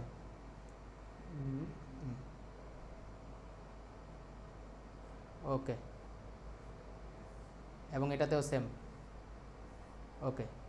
আচ্ছা, তাহলে আমার এই গেল এই সূত্রগুলা, এগুলো একটু মাথায় রাখবা, সবার মাথায় আছে জানি। এই যে রো, এটা হচ্ছে ঘনত্ব, ঠিক আছে? রো। আচ্ছা, তাহলে এই গেল আমার এই সূত্রগুলা, এগুলো একটু মাথায় রাখবা। এগুলোর উপর কোশ্চেন আসতে পারে, আসলেও এমন দেওয়া থাকবে তোমার এই এককগুলা, মানে মানগুলা, যেগুলো তুমি বসায় বের করে ফেলতে পারবা হিসাব। আর এটা হচ্ছে কি, এটা হচ্ছে এইচ উচ্চতায়। হ্যাঁ, এখন উচ্চতা যদি ব্যাসার্ধতে অনেক ছোট হয়, ব্যাসার্ধ থেকে অনেক ছোট হয়, তখন আমার এইচ উচ্চতায় জি এর মান কত হবে সেটা, এবং ডি গভীরতার জন্য একটাই সূত্র, এটা। ঠিক আছে, তাহলে এটাকে আমরা দিলাম কত, 3 স্টার দিলাম। এই টপিকগুলো থেকে এমসিকিউ আসতে পারে বেশি। আচ্ছা, এখন ডি গভীরতায় জি এর মান নির্ণয় করার একটা শর্টকাট আছে। এটা হচ্ছে গ্রহ যদি কি হয়, এতটুকু গভীরতায়, মানে ভূপৃষ্ঠ থেকে বলে দেয় নির্দিষ্ট একটা গভীরতায় এটার মান এত অংশ হয়ে গেলে, এই টাইপের এই টাইপের কোশ্চেন আসলে যে এটার মান যদি এত অংশ হয়ে যায়, তখন আমরা এই সূত্র দিয়ে করব। ঠিক আছে, এখানে একটা ব্র্যাকেট হবে, ব্র্যাকেট না দিলেও চলবে, এটা যেহেতু একই রাশি। তো এটা একটু দেখে নিবা। এবং এই যে দুটি আলাদা গ্রহের যে অভিকর্ষ ত্বরণ, এটার এই যে এই সূত্রটা, এটা একটু মাথায় রাখবা। ঠিক আছে, ওকে। তাহলে এই গেল আমার এই টপিকটার উপর 3 স্টার দিলাম। এখানে যে সূত্রগুলো আছে সবগুলো তো আমার এমসিকিউতেও আসতে পারে একে, আর দুইয়ে হচ্ছে এটার উপর তুলনা আসতে পারে দুইটা গ্রহের। ঠিক আছে, তো দুইটা গ্রহের ভর আর ব্যাসার্ধ দিয়ে বলতে পারে যে কোনটার অভিকর্ষ ত্বরণ কোনটার কত গুণ বা কত ভাগ, এই টাইপের কোশ্চেন আসতে পারে। তো এটা একটু দেখে নিও, এই টপিকগুলোর উপর অনেক ম্যাথ দেওয়া আছে ইয়েতে, কোশ্চেন ব্যাংকে। চলো পরবর্তী টপিকে চলে যাই। আমাদের চ্যাপ্টার 6-এ প্রাবল্য এবং বিভব, এইটা কিন্তু তোমরা সবাই পড়ছো। তো প্রাবল্যের সূত্র, বিভবের সূত্র, এটা একটু দেখবা এই দুইটা জিনিস। এবং কৃতকাজ নির্ণয়ের সূত্রটা, এটাও একটু দেখবা। এখানেও আরেকটা ছোট্ট কারেকশন আছে, এই দুইটা ব্যাসার্ধ আমার ব্র্যাকেটের ভিতর চলে যাবে। ঠিক আছে, কারণ ওইটা যদি ব্র্যাকেট ওখানে আমরা ইউজ না করি, ক্যালকুলেটরে ওইটা বসায় দিলে শুধুমাত্র এই যে ক্যালকুলেটর মহাশয় আমাকে এইটার সাথে অ্যান্সার দিবে। আর পরীক্ষাতে তুমি ক্যালকুলেটর ইউজ করবে না, পরীক্ষায় করবা হাতে, তখন তুমি দেখবে এগুলো রাইখা দিবা, আর হিসাব করার সময় তোমার এই যে ব্র্যাকেটটা ইউজ না করলে, এই দুইটার হিসাব আগে না করলে কিন্তু অ্যান্সার মিলবে না। সো অপশনও আমাদের ওইভাবেই দেওয়া থাকে যে আমি কোশ্চেন কোনো একটা জিনিস ভুল করার পর যেই অ্যান্সারটা পাই, অপশনে আমার ওইটা থাকে। তো আমরা অনেকে মনে করি যে হয়ে গেছে, মিলিয়ে ফেলছি, তো কিন্তু ওই যে অপশন যে আমার ভুল থাকে, ভুল জিনিসটা অপশনে থাকে, তো ওইটা দাগে দিয়ে ভুল হয়ে যায়। ওকে, তো এইটা একটু দেখবো, এটা 2 স্টার দিয়ে দিলাম। এবার মুক্তিবেগের টপিক, মুক্তিবেগের এই টপিকটা খুব ইম্পর্টেন্ট, এটা এমসিকিউর জন্য ভাইয়া বারবার আসবে, প্রত্যেকবার আসে। তো মুক্তিবেগের এই টপিকটা দেখবো। এখানে যতগুলা সূত্র আছে, এই উচ্চতায় মুক্তিবেগ, দুটি আলাদা গ্রহের আবার ওই যে মুক্তিবেগের অনুপাত, দুটি আলাদা গ্রহের মুক্তিবেগের অনুপাত। আচ্ছা, এটা লেখা নিও, মুক্তিবেগের অনুপাত। ঠিক আছে, তো এটা আসলে পুরাটার উপর রুট, শুধু উপরেটার উপর না, পুরাটার উপর। ঠিক আছে, তো এইটা দুটি আলাদা গ্রহ দিয়ে তোমার বের করতে দিতে পারে। ভিন্ন গ্রহের ভর এবং ব্যাসার্ধ দেওয়া থাকতে পারে, এবং ওগুলার মুক্তিবেগের কোনটা কত গুণ বা কোনটার চেয়ে বেশি বা কম, এই টাইপের তুলনামূলক কিছু একটা থাকতে পারে কোশ্চেনে। তো এগুলোর উপর তুমি অনেক অনেক ম্যাথ পাবা টেস্ট পেপারে, কোশ্চেন ব্যাংকে। তো ওখান থেকে তুমি একটু দেখো এগুলো। তো এটা যার যার প্রয়োজন একটু স্ক্রিনশট নিয়ে নিও। কৃতকাজের সূত্রটাও পড়বা। ওকে, তাহলে চলো আমরা পরবর্তী টপিকে চলে যাই। আমাদের পরবর্তী টপিক আছে কৃত্রিম উপগ্রহ। এবং কৃত্রিম উপগ্রহের পর্যায়কালের উপর, বেগ নির্ণয়ের উপর ম্যাথ কিন্তু আমরা এইচএসসিতে অনেক করছি। এখন কি অ্যাডমিশনে আমার ম্যাথ করতে হবে? অবশ্যই না। অ্যাডমিশনে তুমি এগুলা কি যার সূত্রগুলো দেখবা, যাতে কোনো একটা জিনিস তুলনামূলক কোনো কোশ্চেন আসলে, আমি বারবার বলতেছি, এই চ্যাপ্টার থেকে যদি কোশ্চেন আসে, তাহলে একটার সাথে আরেকটা তুলনা দেওয়ার মতো কোশ্চেন আসবে। ঠিক আছে, এর বাইরে এই চ্যাপ্টার থেকে কোশ্চেন মানে আসার মতো কোনো কোশ্চেন নাই যেগুলো তোমার বড় বড় ক্যালকুলেশন করতে হবে। আমরা জানি যে এইচএসসি লেভেলে সব কিছু আমরা এগুলোর ক্যালকুলেটর দিয়েই করছি, সূত্র বসাইতাম, ক্যালকুলেটর দিয়ে ভ্যালু বের করে ফেলতাম। বাট এইখানে এমন কিছু নাই, এখানে সব কিছুই তোমার হ্যান্ড ক্যালকুলেশন। তো কৃত্রিম উপগ্রহের এই সূত্রগুলোও দেখবা, শুধুমাত্র সূত্রগুলোর জন্য আমি 3 স্টার করে দিয়ে যাচ্ছি। ঠিক আছে, এগুলো খুব খুব ইম্পর্টেন্ট জিনিস, তুমি এগুলোর উপর ম্যাথ, অসংখ্য ম্যাথ পাবা। ঠিক আছে, একটু কোশ্চেন ব্যাংকটা সলভ করো। ওয়েল, আচ্ছা আচ্ছা, এইটার উপর আমার কি হবে, ব্র্যাকেট হবে। ঠিক আছে, আচ্ছা, এরপর আসি উপগ্রহের উচ্চতা নির্ণয়ের এই সূত্রটা আছে, এটা সরাসরি অপশনে দিয়ে দিবে যদি আসে। এরপর উপগ্রহের গতিশক্তি এবং বিভব শক্তি, এবং এটার সাথে গতিশক্তির সম্পর্ক, এটা হচ্ছে বিভব শক্তি। ঠিক আছে, এটা হচ্ছে বিভব শক্তি এবং এটা হচ্ছে গতিশক্তি। অর্থাৎ বিভব শক্তি যদি আমার প্রশ্নে দেওয়া থাকে, তখন আমার এই যে গতিশক্তি কি সেটা নির্ণয় করতে দিতে পারে, তখন আমরা বিভব শক্তি কি এই পরম মানটা নিয়ে 2 দিয়ে ভাগ করে দিব। আচ্ছা, তাহলে এই গেল আমার এই সূত্রগুলা, এবং সবগুলা সূত্রের জন্য এই টাইপটাকে আমরা 3টা স্টার দিচ্ছি, ঠিক আছে। আচ্ছা, পরবর্তী টপিকে চলো। ওকে, আমাদের পরবর্তী চ্যাপ্টার, এবং আমরা পদার্থের গাঠনিক ধর্ম চ্যাপ্টার 7। এখানে আমার ইয়াংয়ের গুণাঙ্কের যে টাইপটা, এটাকে আমরা 3 স্টার দিব। এটার উপর অনেক বেশি কোশ্চেন আসে। তো এখানে যে সূত্রগুলো আছে সবগুলো দেখে নিবা একবার, এবং এগুলোর উপর তোমার ইয়াতে এই কোশ্চেন ব্যাংকে অনেকগুলা কোশ্চেন পেয়ে যাবো, সলভ করে ফেলো। তারপর তোমার আয়তন বিকৃতি, আয়তন বিকৃতির উপর যে সূত্রগুলো আছে সেগুলোও দেখে নিও। এবং সংনম্যতা টপিকটা, এটা খুব বেশি আসে না, বাট তাও যদি আসে আর কি, আমরা 2 স্টার দিয়ে যাচ্ছি। পয়সনের অনুপাত, ওকে, পয়সনের অনুপাতের রেঞ্জগুলো খুব বেশি ইম্পর্টেন্ট, ঠিক আছে। পয়সনের অনুপাতের রেঞ্জ কি? -1 থেকে হাফ পর্যন্ত। এবং কঠিনের জন্য, কঠিন মানে ধাতব পদার্থ আর কি, তো ধাতব পদার্থের জন্য এক্ষেত্রে ধাতব পদার্থের পয়সনের অনুপাত এই রেঞ্জ হচ্ছে এইটা। তো যখন কোনো ধাতব পদার্থ দিয়ে পয়সনের অনুপাত থাকবে তখন রেঞ্জ হবে এইটা, ঠিক আছে। অপশনে দুইটাই থাকতে পারে, কিন্তু আমার অ্যান্সার হবে এইটা। তো অনেকে ওইটা দাগিয়ে দেয়, ওইটা সবাই মুখস্থ করে, ওইটা সবাই জানে, কিন্তু ধাতব পদার্থের জন্য একটু ভিন্ন হবে, এটা একটু মনে রেখো। ওকে, তো পয়সনের অনুপাতকেও আমরা 3 স্টার দিচ্ছি, এটা ভালোই ইম্পর্টেন্ট টপিক। এবং পার্শ্ব বিকৃতি ডিভাইড বাই দৈর্ঘ্য বিকৃতি, এটা একটু মনে রাখবা, ঠিক আছে। যখন বের করবা তখন ওই চিহ্ন প্রয়োজন পড়বে না, এবং এটা আমার পরীক্ষার হলে আসলে ক্যালকুলেশন করতে হবে না এই টপিকটার উপরে। সবচেয়ে বেশি ইম্পর্টেন্ট হচ্ছে আমার এই সূত্রটা মনে রাখা, ঠিক আছে।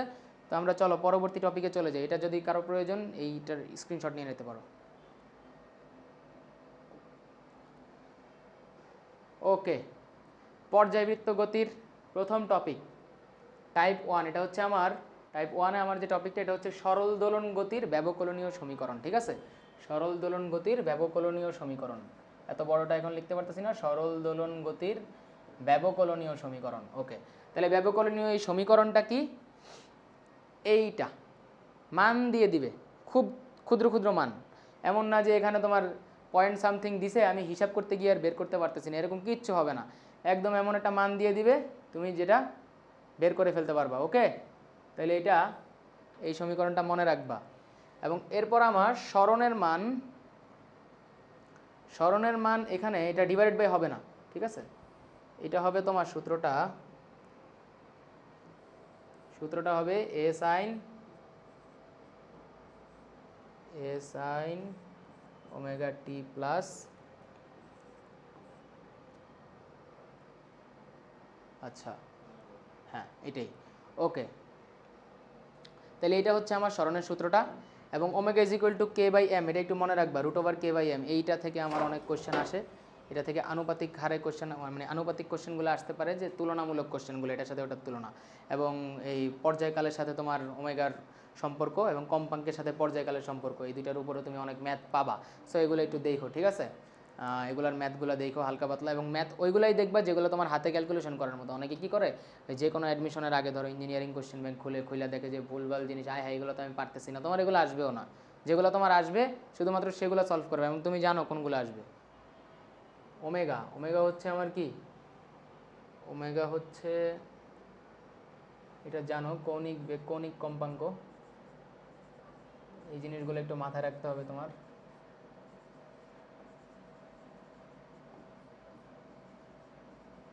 ওকে, তারপর টি হচ্ছে পর্যায়কাল।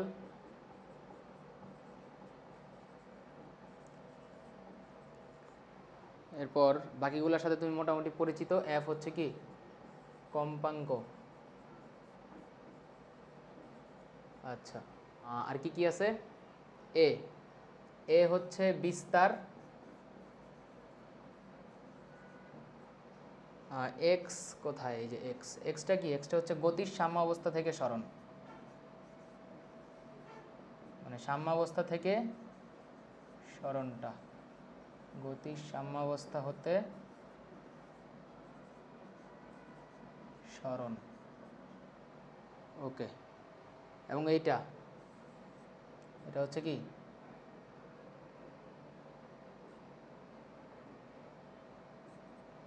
ধরো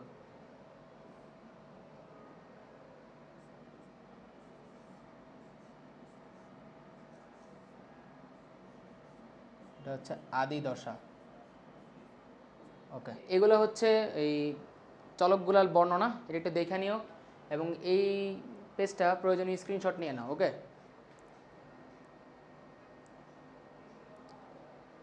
ওকে ফাইন, তাহলে চলো আমরা পরবর্তী টপিকে চলে যাই।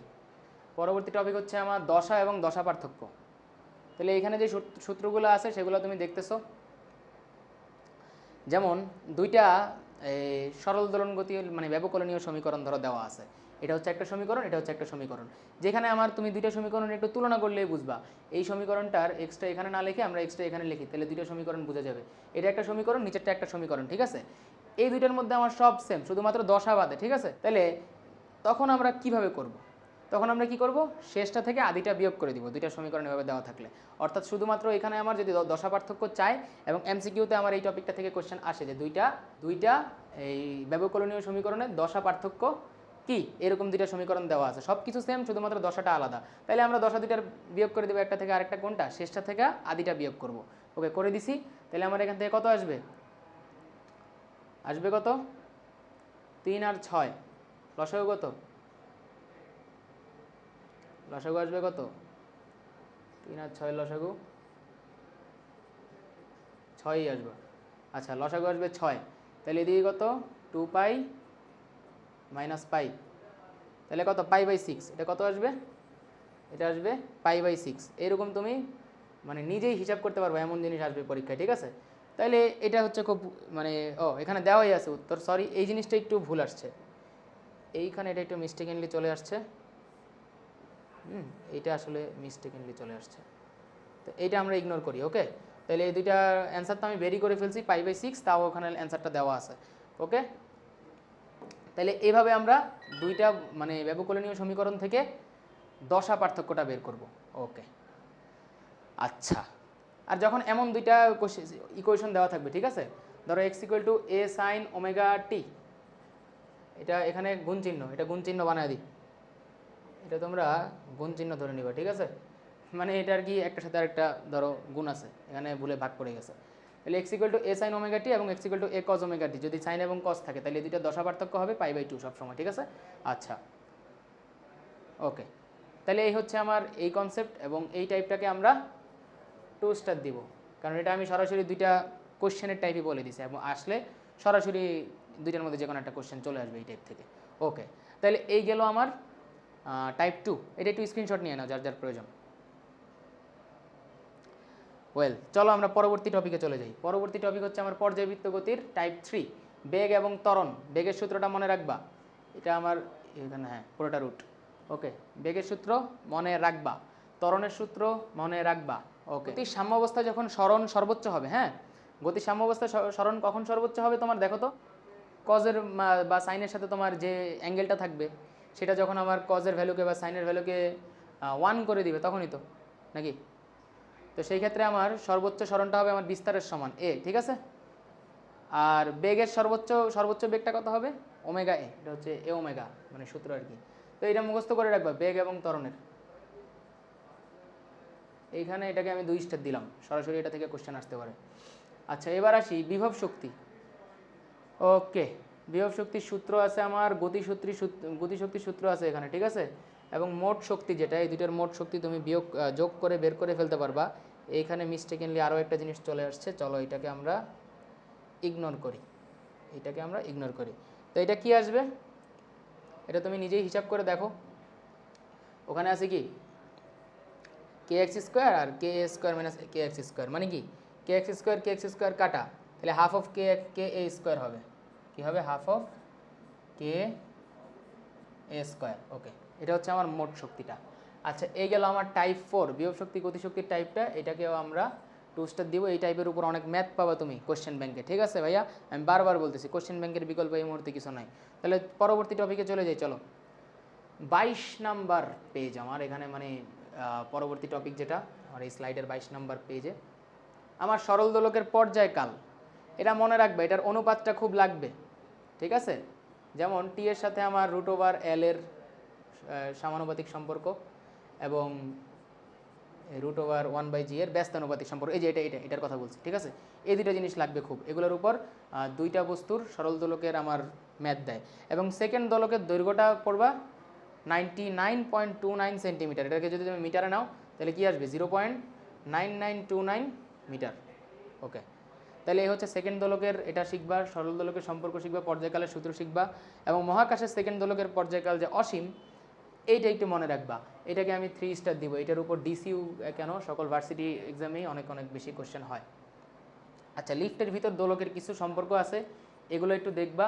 এগুলো একটু তুলনামূলক কম ইম্পর্টেন্ট, বাট আসলে সূত্রগুলো সরাসরি আসবে, সো এটা আমার 2 স্টার পাওয়ার যোগ্য। কারণ যে জিনিসগুলো আমার সূত্র সরাসরি চলে আসে পরীক্ষায়, ওই জিনিসগুলো কিন্তু ভাইয়া খুব ইম্পর্টেন্ট। তুমি তখন নিজে আরে এটা তো করতে আমার ম্যাথ করতে হবে না ভাইয়া, ম্যাথ করতে যেগুলো হবে না সেগুলোর উপর কিন্তু সূত্র সরাসরি চলে আসে। তাহলে চলো পরবর্তী টপিকে চলে যাই। আমরা চলে আসছি আমাদের লাস্ট চ্যাপ্টারে, আদর্শ গ্যাস।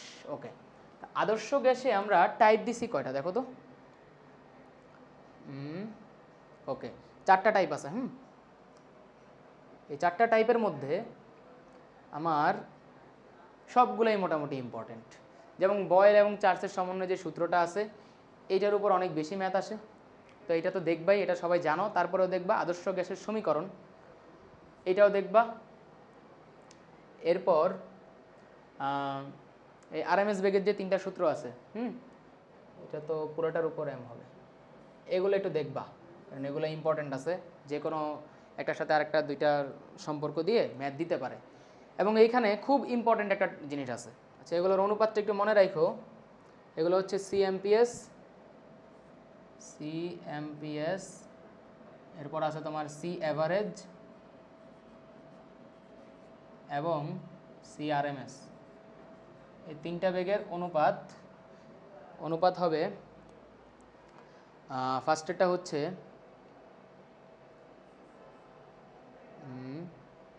√2, এবং এরপরটা হচ্ছে, প্রথমটা হচ্ছে আমার √2, তারপরেরটা হচ্ছে আমার 8/π, আর লাস্টেরটা হচ্ছে √3।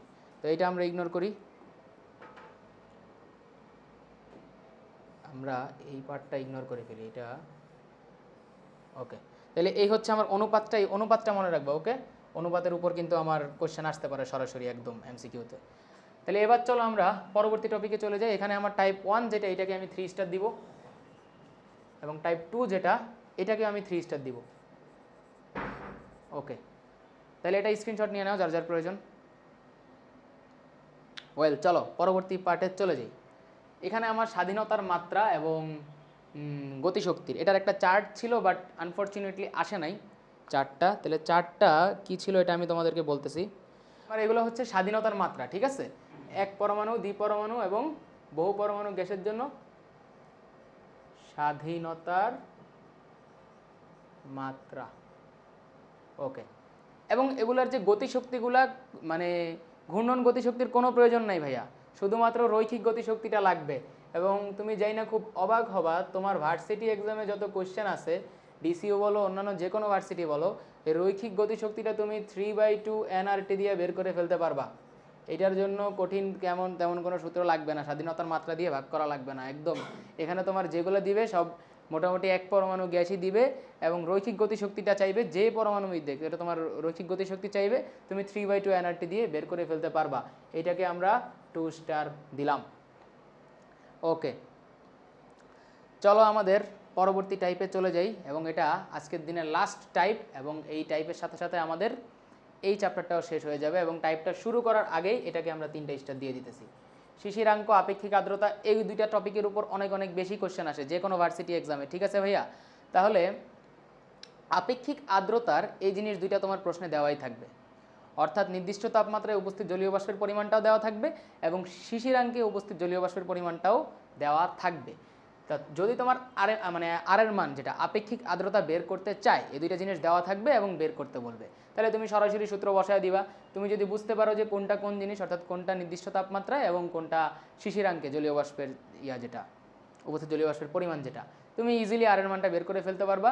এবং ক্যালকুলেশন এমনভাবেই দেওয়া থাকবে যেটার সাথে 100 গুণ করে তোমার দশমিকটা উঠে যাবে, এই টাইপের জিনিস দেওয়া থাকবে। তো এটা তুমি খুব ইজিলি বের করে ফেলতে পারবা। আর তুমি হিসাব করার পরেই বুঝবা তোমার উত্তরটা কোন অপশনে আছে। আবার অনেক সময় এই সূত্রটা সরাসরি চলে আসে। তো এইগুলো কিন্তু খুব ইম্পর্টেন্ট টপিক, বাদ দেওয়া যাবে না। এবার আসো শিশিরাঙ্কের টপিকটা থেকে আমি খুব কম কোশ্চেন দেখছি, ঠিক আছে? এখানে যদি দেয় হোক বিগ ক্যালকুলেশন যেগুলা, এগুলো এই টাইপের কোনো কোশ্চেন দিবে না। একদম ইজি জিনিস দিবে, তো এটা তুমি পারবা খুব ইজিলি, জাস্ট সূত্রটা মাথায় রাখবা। আমি বারবার বলতেছি, ফিজিক্স এই ভার্সিটি এক্সামের অ্যাডমিশনে এখানে তোমার সূত্র মনে রাখাটা ইম্পর্টেন্ট, খুব বেশি ইম্পর্টেন্ট। তো সূত্র যদি তুমি মনে রাখতে পারো, তুমি পরীক্ষার হলে যেই ম্যাথে আসুক তোমাকে কেউ আটকাইতে পারবে না। তো এরই সাথে আমাদের ফিজিক্স ফার্স্ট পেপারের অর্থাৎ যেই রিভিশনমূলক ক্লাস যেটা, সেটা কিন্তু সমাপ্ত হলো, এবং এটা যার স্ক্রিনশট নেওয়ার প্রয়োজন নিয়ে নাও। ওকে, তো সবার জন্য কিছু কথা বলবো। এই যে তোমাদের যতগুলো অ্যাডমিশন পরীক্ষা এই পর্যন্ত দিছো, মনে রাখবা যে পরীক্ষার হলে আসলে আমরা অনেকে মাথা ঠিক রাখতে পারি না, বা অনেকে কি হয় যে পারা জিনিস, আমি যে এই জিনিসটা পারছি, বাসায় পারছি, কোচিংয়ে পারছি, বা কোনো একটা জায়গায় মডেল টেস্ট দিছি আমি পারছি, কিন্তু পরীক্ষার হলে গিয়ে কোনোভাবে মিলতেছে না। এই জিনিসগুলো কিন্তু খুব কমন জিনিস, এবং এই জিনিসগুলাই আমরা মোটামুটি অ্যাডমিশন ক্যান্ডিডেট যারা, তাদের 40 থেকে 50% এই বিষয়গুলোতে সাফার করে। তো তাদের জন্য একটাই কথা, পরীক্ষার হলে তুমি যত বেশি মাথা ঠান্ডা রাখবা, তোমার কাছে তোমার সামনের যে কোশ্চেনটা সেই পেপারটা তত বেশি সহজ লাগবে। এবং সেটা করার জন্য তোমাকে নিজেকে প্রিপেয়ার্ড থাকতে হবে। যারা এ যাবৎকালে 5-6টা এক্সাম দিয়ে দিছো অ্যাডমিশনের, তো সামনে তো তোমার এই ডিসিও এক্সাম যাওয়া, তোমরা তো অলরেডি জানো এক্সাম হলের এনভায়রনমেন্টটা কেমন, তোমরা অলরেডি জানো তোমার কোশ্চেনে কী থাকবে। তুমি অনেক টেস্ট পেপার সলভ করছো, তুমি অনেক ম্যাথ করছো, তুমি খুব ভালো করে জানো তোমার সামনে কি আছে, তোমার সামনে একটা কোশ্চেন পেপার আছে, কিছু কোশ্চেন আছে, তুমি জাস্ট সলভ করবা। তো যদি সেইখানে তুমি মাথাটা ঠান্ডা রাখতে না পারো ভাইয়া, সেই কোশ্চেন তুমি যত ট্রাই করো, তোমার পারা কোশ্চেনে তুমি অনেক সময় ভুল করে দিয়ে আসবা। ইভেন সবচেয়ে বেশি ভুল করে পোলাপান জ্ঞানমূলক কোশ্চেনগুলোতে, এটা দেখতে খুব বাজে লাগে যে ম্যাথমেটিক্যাল টার্মগুলো আমার মনে আছে কিন্তু জ্ঞানমূলক কোশ্চেনগুলো আমি ভুলে যাই।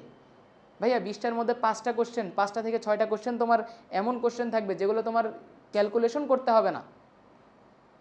ফিজিক্সে যে 25টা কোশ্চেন থাকবে, এর মধ্যে 5-6টা কোশ্চেন তুমি এমন দেখবে এগুলো তোমার ক্যালকুলেশন করতে হবে না। অধ্যায়ের ভিতর তুমি একটা টপিক পড়ছো, ওই টপিকটা সম্পর্কে তুমি মোটামুটি জানো, ওই টপিকটাই তোমার চলে আসছে একদম হুবহু, তোমারে লিখে দিছে যে এটা কি হবে, একদম অপশন দেখে তুমি বলে দিতে পারতেছ আচ্ছা এটাই আমার অ্যান্সার। তো আমার উচিত না যে জিনিসটা আমি সবার আগে পারি সেই জিনিসটা আমি সবার আগে অ্যান্সার করব? কিন্তু সেই জিনিসটাই অনেকে পোলাপান কনফিউশনে পড়ে যায়, এটা হবে না ওইটা হবে। এটার মূল কারণ হচ্ছে তোমার মাইন্ড সেটআপটা। কারণ ওই টাইমে মানে পরীক্ষার হলে ব্রেইন গেমটা যে খেলতে পারবে, তার জন্য পরীক্ষার খাতার বা পরীক্ষায় লেখা অ্যান্সার করাটা সবচেয়ে বেশি ইজি হবে। এই জিনিসটা তুমি মাথায় মাইনা নাও। আর এইখানে তোমরা যারা যতগুলা আজকে স্লাইড দেখছো, যতগুলা ক্লাস করছো, এই টপিকগুলা থেকেই ঘুরে ফিরে কোশ্চেন আসে। এখন কিছুবার একটু সহজ হয়, কিছুবার একটু কঠিন হয়, সেটার হিসাব আলাদা। তবে এমন কিছু আসবে না যেটা তুমি পারবা না। তুমি অনেক দিন ধরে টেস্ট পেপার সলভ করতেছো, এমন কিছু তুমি এক্সপেক্ট করো না যেটা তুমি পারবা না। তো সবার জন্য বেস্ট অফ লাক। তোমরা পরীক্ষায় সামনে পার্টিসিপেট করবা। ডিসিও অ্যাডমিশন, ঢাকা সেন্ট্রাল ইউনিভার্সিটির অ্যাডমিশন পরীক্ষার্থী যারা আসো, তোমাদের সবার জন্য আসলে বেস্ট অফ লাক, এবং সবাই আশা করি খুব খুব ভালো দিবে পরীক্ষা। জাস্ট প্যানিক করো না, মাথাটা ঠান্ডা রাখো। আর হ্যাঁ, তোমাদের উদ্দেশ্যে এখন তোমাদের ফাহিম ভাই কিছু বলবে। আসসালামু আলাইকুম সবাইকে। কী অবস্থা তোমাদের? ফিজিক্স ক্লাস কেমন লাগলো? তোমরা হচ্ছে যে ফিজিক্সের যত ধরনের সমস্যা সব কিছু কিন্তু ভাইয়া একদম সুন্দরভাবে তোমাদেরকে বুঝিয়ে দিয়েছেন, এবং কোন কোন টপিক থেকে আসবে সব কিছু কিন্তু ভাইয়া একদম ডিটেলসে তোমাদেরকে বলে দিছে। তোমাদের অধিকাংশেরই বেশিরভাগ সমস্যা থাকে ফিজিক্সে, কারণ ফিজিক্সটা একটু ম্যাথমেটিক্যাল প্লাস আবার থিওরিটিক্যাল দুইটা মিলে। আর তোমরা হচ্ছে যারা বায়োলজি ওরিয়েন্টেড থাকো তারাও আবার ফিজিক্সটা অ্যাভয়েড করতে পারো না, তো এটা একটা সমস্যা হয়। তো এই সমস্যার জন্য সমাধান কিন্তু ভাইয়া তোমাদেরকে খুব সুন্দরভাবে বুঝিয়ে দিচ্ছে। তো এখন কথা হচ্ছে, তোমাদের যেহেতু পরীক্ষা 10 তারিখে, তোমরা এই মুহূর্তে হচ্ছে যে কি করবে, কি না করবে, সেইটাও কিন্তু তোমাদের এখন থেকেই গাইডলাইনটা আমরা রেডি করে দিব। এবং এটা আমরা আগেও অনেকবার বলছি এবং তোমাদেরকে এখনও বলতেছি যে এই গাইডলাইনটা তোমাদেরকে আমরা ফ্রি সবাইকে ডেলিভার করছি। প্লাস হচ্ছে যে যারা আমাদের কোর্স নিছো, যারা আমাদের এক্সামগুলো দিছো, তারা কিন্তু জানো যে আমরা কীভাবে তোমাদেরকে প্রতিটা টাইপ ওয়াইজ টপিক ওয়াইজ এক্সামগুলো নিছি। এখানে ভাইয়া যেই টপিকগুলোর কথা বলছে, এখানে যে ভাইয়া যেই টপিকগুলো যতগুলো টপিক দেখাইলো, মোটামুটি প্রত্যেকটা টপিকগুলো থেকে কিন্তু আমরা কোয়েশ্চেন রাখার ট্রাই করছি, যাতে হচ্ছে যে তোমাদের মাসেল মেমোরি খুব ভালো বিল্ড হয়, যাতে হচ্ছে তোমার এক্সাম হলে তুমি এমন না হয় যে অপরিচিত হয়ে যাও কোয়েশ্চেনের সাথে। তো এটা করা যাবে না, অপরিচিত হওয়া যাবে না। এক্সামে যেই কোয়েশ্চেন আসুক পরিচিত থাকতে হবে যে কখনো সলভ করছি। এটার জন্য ওই যে বললাম যে কোয়েশ্চেন ব্যাংক সলভ করতে হবে, কিন্তু অন্ধের মতো না। তো ভাইয়াও তোমাদের কিছু বলবে, আর শেষ কিছু কথা। তো ভাইয়া যেগুলো বললো যে কোশ্চেন ব্যাংক সলভ করতে হবে কিন্তু অন্ধের মতো না, হ্যাঁ এই জিনিসটা খুবই ইম্পর্টেন্ট। কারণ তুমি যখন কোশ্চেন ব্যাংক সলভ করবা ওখানে কিন্তু ভ্যারাইটিস অফ ইউনিভার্সিটি, ঠিক আছে, অনেকগুলো ভার্সিটির কোশ্চেন ব্যাংক তুমি ওখানে পাবা। এখন তুমি যদি একাধারে সব সলভ করতে যাও তুমি দেখবা যে এমন অনেক কিছু আছে যেগুলো তুমি জীবনে দেখোই নাই। তো এগুলো করা যাবে না। হ্যাঁ, এক্সেপশন কিছু থাকে, বাট ওইটাকে যদি আমরা এক্সাম্পল হিসাবে দাঁড়া করাই তাহলে সেটা কিন্তু আমার পরীক্ষার জন্য উপযুক্ত না। তাহলে আমার সেই জিনিসগুলোই সলভ করতে হবে বেশি বেশি, যেগুলো বেশি আসে। দেখো 100টার মধ্যে 100টা পারার তোমার দরকার নেই, তোমার 100টার মধ্যে 80টার উপরে পারলেই এনাফ, বা 70টা পারলেই এনাফ অনেকের জন্য। তো যারা যেই টার্গেট নিয়ে যেতেছো জাস্ট তোমার নিজের টার্গেটটা ফিল আপ করো, এবং সেটা করতে যেয়ে কোশ্চেন ব্যাংকের মেজরিটি কোশ্চেন যেগুলা তোমার এই ভার্সিটিতে আসে, মেজরিটি টাইপ যেগুলা সেগুলা কিন্তু সলভ করতে হবে। তুমি একাধারে সব টাইপ সলভ করলে কিন্তু ওইটা তোমার জন্য বেনিফিশিয়াল হবে না। সো আমার এবং ভাইয়ার একটাই রিকমেন্ডেশন যে কোশ্চেন ব্যাংক সলভ করবা, পাশাপাশি দেখে শুনে বুঝে সলভ করবা যে কোন টাইপে কোন অঙ্কগুলো আমার বেশি ইম্পর্টেন্ট বা কোন ম্যাথগুলো বেশি ইম্পর্টেন্ট। একাধারে সব সলভ করা যাবে না। তো সবার জন্য বেস্ট অফ লাক, আমার এতটুকুই বলা ছিল। আর আজকের ক্লাস আশা করি ভালো লাগছে। যদিও আমি তোমাদেরকে জাস্ট কনসেপ্টগুলো বুঝাই দিছি, ধরাই দিছি, তুমি এখন জাস্ট এই কনসেপ্টগুলো, এই সূত্রগুলোর উপরে যত ম্যাথ আছে ছোট ছোট যেগুলো হ্যান্ড ক্যালকুলেশন করা যায়, বারবার বলতেছি, অনেক এমন কোশ্চেন দেখবা এগুলা আগে আসতো, ঠিক আছে, ওই যে 2014-15 সালে আরও আগে, তখন মনে হয় ক্যালকুলেটর ইউজ করা যেত ইউনিভার্সিটিগুলো, কয়েকটা ইউনিভার্সিটিতে। তো ওই টাইমের কোশ্চেনগুলো আসলে তুমি মিলাইতে পারবা না, ওগুলো তুমি হ্যান্ড ক্যালকুলেশন দিয়ে পারবাও না। তো যেগুলো তুমি দেখবা যে আমি হাতে করে পারতেছি, মনে রাখবা পরীক্ষায় ওগুলোই আসবে, এবং ওগুলোর উপরই বেশি বেশি জোর দিতে হবে। হ্যাঁ, আর আরেকটা বিষয় হচ্ছে তোমরা যারা অন্যান্য বিভাগের আছো যেমন বিজ্ঞান বিভাগ বাদেও যে কমার্সের বা আর্টসের যারা আছো তাদেরকেও আমরা হচ্ছে জিকের সাজেশন ক্লাস দিছি, প্লাস হচ্ছে তারা আমাদেরকে গ্রুপে প্রত্যেকটা ভাইয়ার হচ্ছে যে নাম্বার আছে, তোমরা চাইলেই সেখান থেকে তোমরা অ্যাডমিন গ্রুপ প্যানেল থেকে কল দিতে পারো, কল দিয়ে যোগাযোগ করতে পারো পার্সোনালি, হচ্ছে তাদের থেকে যে কোনো সাজেশন এই ভাইয়ার থেকে আছে, আমি আছি, আমি কেমিস্ট্রির জন্য আছি, যারা বিজ্ঞান বিভাগে আসো ফিজিক্স নিতে পারো ভাইয়ার থেকে, ম্যাথও আমাদের ভাইয়া আছে একজন, তারপরে হচ্ছে যে কেমিস্ট্রি আমার থেকে নিতে পারো। তো তোমরা আমাদের থেকে যে কোনো সাজেশন লাগবে, এছাড়াও অন্যান্য যে কোনো সাবজেক্ট বা পড়া বিষয়ক সাজেশন, পার্সোনালি ডিপ্রেশন হচ্ছে এখন এই মুহূর্তে কোনো জায়গায় চান্স পাই নাই, যে কোনো সাজেশন তোমরা চাইলে আমাদের যে কোনো ভাইয়াকে কল দিতে পারো সেখানে অ্যাডমিন প্যানেল থেকে। আবার তোমাদের নাইম ভাইয়া আছে যে প্রধান অ্যাডমিন, তার থেকেও তুমি নাম্বারটা জোগাড় করে নিতে পারো। আবার পেজে মেসেজ দিলে হবে যে ভাইয়া আমার এরকম এরকম প্রবলেম। তো আমাদের যারাই হচ্ছে যে পেজের মডারেটর সেখানে আমরাও আছি, তো আমরা মেসেজগুলো দেখলে আমরা তোমাদেরকে রিপ্লাই দিয়ে দেবো। যে কোনো কোশ্চেন সলভের সমস্যা, যে কোনো ধরনের সমস্যা, যে কোনো সাবজেক্টের যে কোনো ধরনের সমস্যা তোমরা আমাদেরকে শেয়ার করবে অবশ্যই। যারা আমাদের কোর্সটা নিয়েছো তারা অবশ্যই এই ইয়াটা পাবে, কারণ তোমাদেরকে হচ্ছে যে আমরা আগে থেকেই বলেছি যে শুধুমাত্র এক্সাম নয়, আমরা তোমাদেরকে পার্সোনালি গাইড করার চেষ্টা করব। তোমাদের যত ধরনের সমস্যা আছে, যে ধরনের সমস্যা আছে, তোমাদেরকে একটা বড় ভাই হিসেবে তোমাদের চেষ্টা করব যে আমাদের এই যে ডিসিইউ যে সেন্ট্রাল ইউনিভার্সিটি সেখানে তোমাদেরকে যতটুকু সম্ভব আমরা নির্দিষ্টভাবে আমরা যাতে নবীনবরণে তোমাদেরকে নিয়ে আসতে পারি তত সেই চেষ্টাটাই আমাদের থাকবে। সো আজকের মতো এতটুকুই। ইনশাআল্লাহ তোমাদের সাথে আরও ভালোভাবেই দেখা হবে ডিসিইউতে, এবং আশা করি যে তোমরা 10 তারিখের এক্সাম নিয়ে মোটেও নার্ভাস না, বেশ ভালোভাবেই তোমরা এক্সামটা কমপ্লিট করবে। সো আজকের মতো এতটুকুই। সবাইকে আল্লাহ হাফেজ। আল্লাহ হাফেজ সবাইকে। ইনশাল্লাহ তোমরা সবাই চিল থাকো, তোমাদের সাথে দেখা হবে আমাদের ক্যাম্পাসে, ডিসিওর যে কোনো একটা ক্যাম্পাসে তোমাদের সাথে ইনশাল্লাহ ভবিষ্যতে দেখা হবে। আল্লাহ হাফেজ সবাইকে।